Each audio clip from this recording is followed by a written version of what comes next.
चलिए, तो conductivity cell या मोलार कंडक्टिविटी।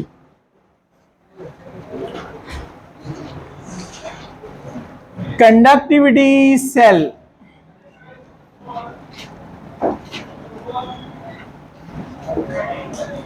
सी, कंडक्टिविटी सेल।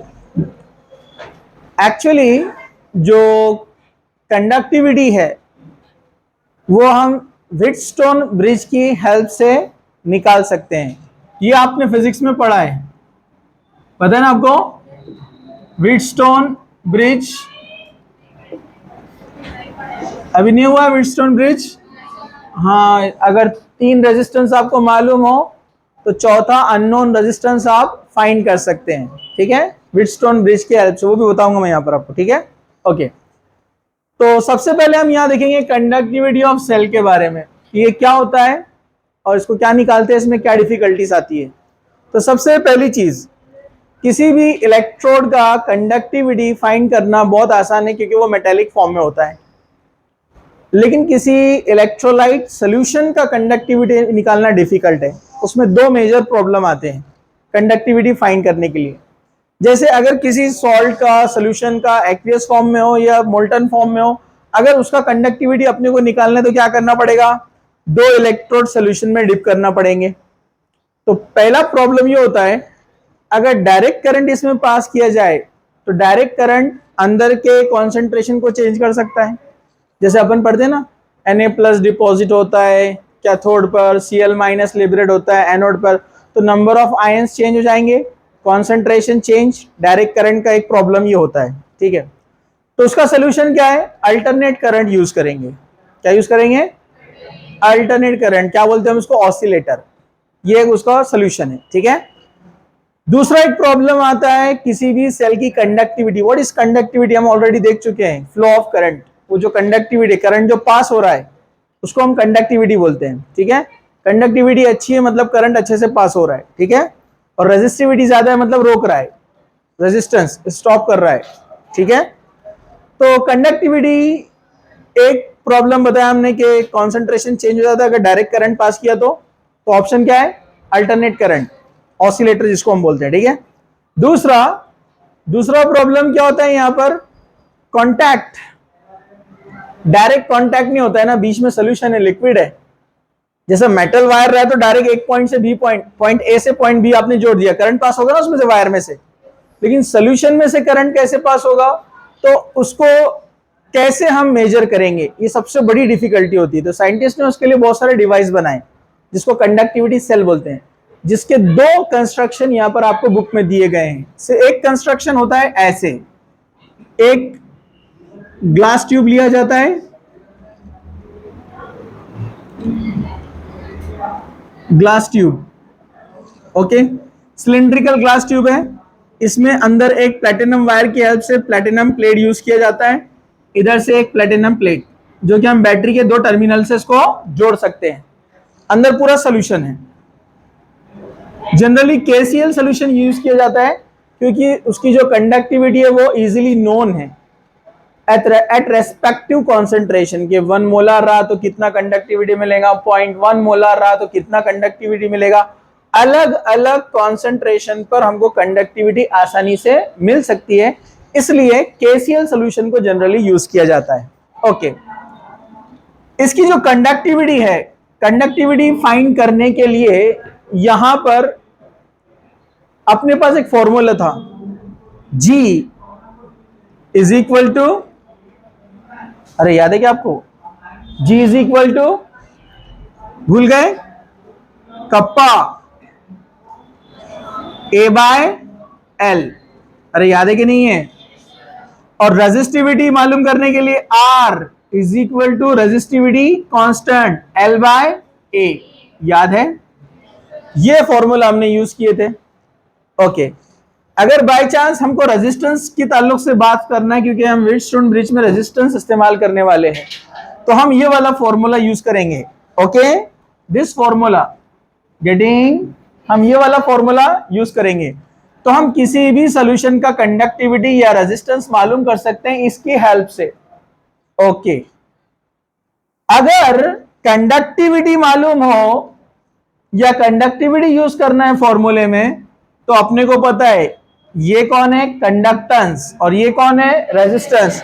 तो कंडक्टेंस और रेजिस्टेंस एक दूसरे के क्या होते हैं, रेसिप्रोकल, पता है ना आपको।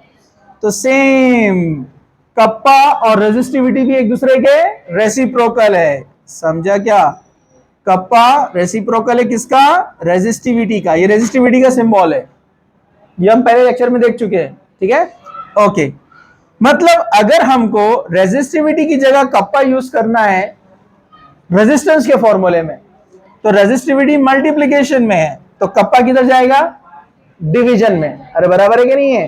तो हम लिख सकते हैं R is equal to L upon kappa A, समझा।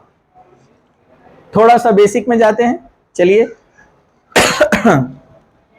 जो एरिया होता है ए क्या है, जिसको क्या बोलते हैं, क्रॉस सेक्शन एरिया। क्या बोलते हैं इसको। तो किसी भी सिलेंड्रिकल बॉडी का क्रॉस सेक्शन एरिया कैसे निकाला जाता है, पाई आर स्क्वायर, ऐसे निकालते ना। मतलब अंदर ये जो रहेगा इसका क्रॉस सेक्शन एरिया ऐसे निकाला जाता है। मतलब इसको आपने कट करे, सिलेंडर को आपने कट किया, तो क्रॉस सेक्शन एरिया मतलब उसके सेंटर से यहां तक रेडियस कितना रहेगा, वो आर रहता है। उसका स्क्वायर लेने का, उसका स्क्वायर बोले तो क्या कहलाता है, डायमीटर पूरा, समझा आपको, डायमीटर। अरे बराबर है कि नहीं, आर स्क्वायर बराबर है ना। पाई की वैल्यू आपको मालूम है 3.14, जो भी रेडियस रहेगा सिलेंडर का वो आंसर आएगा उसका एरिया। अरे याद है क्या नहीं है। ओके, एरिया का यूनिट क्या था, मीटर स्क्वायर, याद है ना, ये भी किया हमने। ओके, दूसरा टर्म कौन है, लेंथ क्या में निकालते हैं हम, मीटर में। क्या में निकालते हैं, मीटर में। तो आपको याद है कि जो कप्पा था उसका यूनिट क्या था, ओहम इनवर्स, और आगे मीटर इनवर्स, ओहम इनवर्स, इसका निकाला था ना हमने। तो जो कंडक्टिविटी है कप्पा, उसका यूनिट था ohm inverse metre inverse. Ohm की जगह सीमेन भी यूज कर सकते हैं, हमने देखा था ना, सीमेन मीटर इनवर्स। क्या ये बात दुरुस्त है, क्या ये बात दुरुस्त है, इसमें कोई प्रॉब्लम है, नो प्रॉब्लम, ठीक है। तो आप इसको एस भी लिख सकते हैं ऐसा, और उल्टा मो भी लिख सकते हैं, मो लिखो या एस लिखो, एक ही बात है। मो लिखो या सीधा लिखकर इन्वर्स करो या एस लिखो, एक ही बात है, ठीक है। ओके, तो ये सारी चीजें बेसिक याद रखो। अभी हम आगे बढ़ने वाले हैं, चलिए। अब व्हीटस्टोन ब्रिज क्या होता है, जरा ध्यान से देखेंगे आप लोग। व्हीटस्टोन ब्रिज, व्हीटस्टोन ब्रिज हमको हेल्प करता है अननोन रेजिस्टेंस को फाइंड करने के लिए, जिसका रेजिस्टेंस हमको मालूम नहीं है। इसका सर्किट डायग्राम इस तरह से होता है, ये एक रेजिस्टेंस, ये दूसरा रेजिस्टेंस, ओके, ये तीसरा रेजिस्टेंस।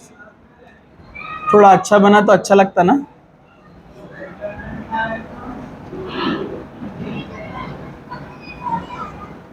ये चौथा रेजिस्टेंस, ओके, इसको नाम दिया R2, R1, R4, R3, okay. इसको जोड़ा है एक ऑसिलेटर से, ये है ऑसिलेटर, ओके। और इनको जोड़ा है यहां पर एक डिटेक्टर से, जो अपने को पता लगाएगा कि ये करंट पास हो रहा है या नहीं हो रहा है, इसको P से बताते हैं। यहां पर कोई डिटेक्टर हो सकता है, मीटर, जिसको क्या बोलते हैं, रेजिस्टिविटी मीटर, या फिर आप यहां पर हेडफोन भी लगा सकते हैं। हेडफोन लगाए तो क्या होता है, कुर्र आवाज आती रहेंगी, आवाज नहीं आ रही मतलब करंट पास नहीं हो रहा है, ठीक है। ओके, तो ये व्हीटस्टोन ब्रिज है। तो अब यहां पर आएगा अपना कंडक्टिविटी सेल, जिसका रेजिस्टेंस अपने को मालूम करना है, जो कि अननोन है। तो यहां अपन रखेंगे, फॉर्मूला होता है R2 by R1 is equal to R4 by R3। अगर चारों में से 3 का रेजिस्टेंस मालूम हो तो चौथा निकालना आसान है। Formula simple, R2 is equal to R4 into R1 upon R3। इससे हम रेजिस्टेंस यहां पर आसानी से निकाल सकते हैं। इसके आगे हम कैसे करते हैं, आगे बढ़ते हैं, जब तक आप इसको लिखिए, पॉज। अब यहां आकर अपने को फिर वापस आना है। इधर देखो, यहां पर जो वैल्यू है L बाय ए, ये जो L बाय ए का वैल्यू आपको दिख रहा है, इसका मतलब होता है L बाय ए को conductivity of the cell G star बनाया जाता है। Conductivity of the cell L by a, इसको बोलते हैं G स्टार। मतलब L बाय ए की जगह हम G स्टार लिखे तो चलेगा ना? तो क्या बनेगा, G star upon k. R is equal to G star upon kappa. Kappa है ना ये? हाँ, या हम बोल सकते हैं कप्पा को ऊपर ला लिए तो kappa R is equal to G star. तो हमको रेजिस्टेंस मिला व्हीटस्टोन ब्रिज से, हमने यहां पर रख दिया। ओके, कप्पा मालूम है यानी कंडक्टिविटी, तो G स्टार निकाल सकते हैं, बरोबर। अगर अपने को कंडक्टिविटी पता नहीं है तो R को नीचे भेज दो। सेल का अगर अपने को सेल कांस्टेंट पता है, इसको सेल कांस्टेंट भी कहते हैं। क्या ये? Cell constant. Cell constant G star, समझा आपको? तो आप यहां से ये 3 टर्म में से 2 टर्म आपको पता है तो एक आप निकाल सकते हैं। ये तो प्रैक्टिकली मिल जाएगा अपने को रेजिस्टेंस, तो रेजिस्टेंस नोन हो गया, ठीक है। ये अपन निकाल सकते हैं L बाय ए से। लेंथ, ये लेंथ है यहां से यहां तक जो रहेगा पूरा, एक इलेक्ट्रोड से दूसरे इलेक्ट्रोड तक पूरा, यहां से यहां तक, समझा आपको? ये लेंथ हो गया। नीचे क्या आएगा, क्रॉस सेक्शन जो उसका एरिया है। दोनों को सॉल्व करेंगे, आपको मिलेगा G स्टार। G स्टार मिल गया, यहां से रेजिस्टेंस कितना है मिल गया। कप्पा निकाल सकते हैं, सिंपल एकदम। ओके, लेकिन यहां पर एक प्रॉब्लम और आता है। अब वो प्रॉब्लम क्या है, सब लोग जरा ध्यान से देखिए। यहां तक जा सकते हैं, आगे तक जा सकते हैं? ओके, चलिए। अब यहां पर ये होता है कि अलग अलग कॉन्सेंट्रेशन यानी अलग अलग मोलैरिटी, मतलब कॉन्सेंट्रेशन भी इंपॉर्टेंट है ना, कि आपने कंडक्टिविटी सेल में 1 मोलार सोल्यूशन लिया है। 1 मोलार का मतलब क्या है कि वहां पर 1 लीटर में 1 मोल है, समझा आपको? वैसे यहां पर मीटर क्यूब में उसको कैलकुलेट किया जाता है, वो बताऊंगा मैं आपको। अगर 0.1 मोलार है तो मतलब आयंस कम है ना, तो कंडक्टिविटी पे फर्क पड़ेगा ना। अरे बराबर है कि नहीं है? मतलब एक और एक टर्म है जो कंडक्टिविटी पर इफेक्ट करता है। अगर सॉल्यूशन जो अंदर रखा हुआ है उसके कॉन्सेंट्रेशन अलग अलग है तो वहां पर करंट फ्लो होने का रेट भी अलग अलग रहेगा। अरे भाई, जिस सॉल्यूशन में 5 आयन घूम रहे हैं तो वो 5 चार्ज कैरी करेंगे ना, और किसी के अंदर 10 घूम रहे हैं तो वो 10 चार्ज कैरी करेंगे, तो दोनों का कंडक्टिविटी अलग हुआ ना, दोनों का प्रेशर अलग है, समझा आपको? तो कॉन्सेंट्रेशन भी एक इंपॉर्टेंट टर्म है जो यहां पर फैक्टर इफेक्ट करता है। उसके लिए यहां पर मोलैरिटी को भी कुछ भाव दिया हुआ है, और इसके लिए एक स्टैंडर्ड टर्म यहां पर यूज किया जाता है, कैपिटल लैम्बडा एम, जिसको बोलते हैं मोलार कंडक्टिविटी। क्या बोलते हैं उसको?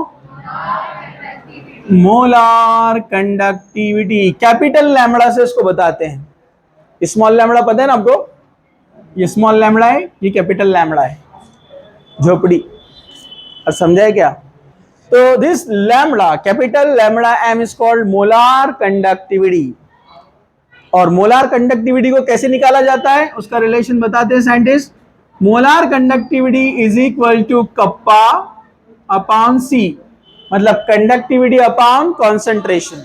ये इसका रिलेशन है, कंडक्टिविटी अपॉन कॉन्सेंट्रेशन। कप्पा को तो अपन 100 साल से जानते हैं। कप्पा का यूनिट अभी निकाला हमने, सीमेन मीटर इनवर्स। क्या होता है? सीमेन मीटर इनवर्स। ये कप्पा कंडक्टिविटी का। C इज द कॉन्सेंट्रेशन, लेकिन यहाँ कॉन्सेंट्रेशन का टर्म अलग है, वो आपको याद रखना है। यहाँ कॉन्सेंट्रेशन का टर्म लिया गया है मोल पर मीटर क्यूब, मोल पर, इसको ऐसा भी लिख सकते हैं मोल मीटर इनवर्स क्यूब, नीचे से ऊपर ला लिया तो इनवर्स क्यूब बनेगा ना, बराबर है। ओके चलो अब हम आगे बढ़ते हैं। मतलब मोलार कंडक्टिविटी को अगर निकालने का रहा तो अपने पास कप्पा का क्या है, siemens centimetre inverse upon mole पर मीटर क्यूब। तो आंसर क्या बन जाएगा यूनिट इसका, मोलार कंडक्टिविटी का, बोलो ना। ये मीटर क्यूब है, ऊपर जाएगा तो स्क्वायर, मतलब ये -3 है ना, ऊपर +3 बनेगा ना, +3 और -1 +2। अरे भाई ये -3 ऊपर जाएगा तो +3 होगा ना, +2 ना। हाँ तो ये बनेगा सीमन, मोल ऊपर जाएगा तो मोल इनवर्स मीटर स्क्वायर। समझा आपको? तो ये छोटी छोटी चीजें हैं जो बड़े बड़े मसाइल बाद में पैदा करते हैं, इसलिए इसको अच्छे से याद रखने का। ये हो गया मोलार कंडक्टिविटी का यूनिट, उसको सॉल्व करके निकाल लिया हमने, आपने डायरेक्ट लर्न कर लेने का, ठीक है। उसके बाद एक बेसिक आपको कन्वर्जेंस याद रखना है कि जो कप्पा है वो है सीमन मीटर इनवर्स। एक तो ये होता है, इसको कप्पा को सीमन मीटर इनवर्स में भी लिया जाता है, मीटर के अंदर भी ले सकते हैं और सेंटीमीटर में भी ले सकते हैं। मैंने आपको बताया यूनिट चेंज कर सकते हैं आप अकॉर्डिंग टू क्वेश्चन, न्यूमेरिकल के हिसाब से रहेगा। ओके यहां पर आपको याद रखना है कि 1 मोल मीटर इनवर्स 3, मतलब ये, मतलब कौन, कॉन्सेंट्रेशन का मतलब क्या होता है, इसका मतलब होता है इक्वल टू, ये याद रखो आप, 1000 लीटर पर मीटर क्यूब। मीटर क्यूब को ऊपर लाएंगे तो इनवर्स 3, समझा आपको, इनटू मोल पर लीटर, लीटर को ऊपर लाएंगे तो इनवर्स। ये पूरा मीनिंग है इस 1 मोल मीटर इनवर्स 3 का, समझा आपको। इसका कन्वर्जन आपको करना है तो कितना होगा, 1000 litre metre inverse into mole per litre. मोल पर लीटर मतलब मोल लीटर इनवर्स। मतलब अगर आपको इसकी जगह ये रखना रहा तो फॉर्मूला क्या बनेगा, जरा ध्यान से देखिए। Molar conductivity is equal to, हाँ कंडक्टिविटी का क्या ऊपर, siemens metre inverse upon 1000 litre metre inverse 3 into mole into litres, मतलब एक साथ लिख देंगे ना, मोल लीटर इनवर्स, ये रहेगा आपका। ओके अब दूसरा, ये किसके लिए, मोलैरिटी के लिए, मालूम है ना आपको, ये याद रखने का, कंफ्यूजन होता है मोलैरिटी के लिए, इसको याद रखो आप। ओके आपको याद है क्या मोलैरिटी निकालते थे हम, याद है क्या आपको, जब हम मोलैरिटी निकालते तो नीचे जब लीटर में आता था, अरे याद है कि नहीं आपको, तो हम जब सेंटीमीटर में नीचे लेते थे सीएम क्यूब में, ऊपर 1000 लेते थे ना। अब यहाँ ऑलरेडी नीचे 1000 है तो ऊपर कितना आएगा, 10 टू पावर 6 और 6 आएगा ना। अरे भाई नीचे रहता था लीटर तो ऊपर लेते थे 1000, 30 वाला, अब नीचे ऑलरेडी 30 वाला है तो ऊपर कितना आएगा, 60, 10 टू पावर 6, ऊपर 10 टू पावर 6, नीचे 1000, कैंसिल हो जाएंगे ना, 10 टू पावर 6 मतलब 60 और 30, ऊपर 30 बचेंगे, मतलब सेंटीमीटर। इसको हम सेंटीमीटर में भी ले सकते हैं, इनवर्स, अगर ये सेंटीमीटर इनवर्स में लिखना रहा तो इंटू 1000 क्या बनेगा, लीटर मीटर, इसको अब सेंटीमीटर कन्वर्ट कर देंगे अपन, centimetre inverse upon molarity. Molarity क्या में लेते हैं हम यहां पर? मोल पर लीटर। ये याद रखो। याद आएगा सोल्यूशन एंड कॉलिगेटिव प्रॉपर्टी? नीचे लीटर था, है ना? मोलैरिटी कैसे निकालते थे? N upon l, n upon v. अगर वी रहता था लीटर में तो एज इट इज लेते थे हम फॉर्मूला, लेकिन नीचे वाले को अगर मिलीलीटर में करते, मिलीलीटर मतलब सीएम क्यूब, तो ऊपर क्या लेते थे हम? 1000। अब यहां नीचे 10,000 है तो 10 टू पावर 6, 10 टू पावर 6 मतलब 6 जीरो, ऊपर 6 जीरो नीचे 3 जीरो, कैंसिल, ऊपर बचेंगे 3 जीरो, 10 टू पावर 3। तो इसको आप फटाफट लिखो, ये आगे यूज होने वाला है।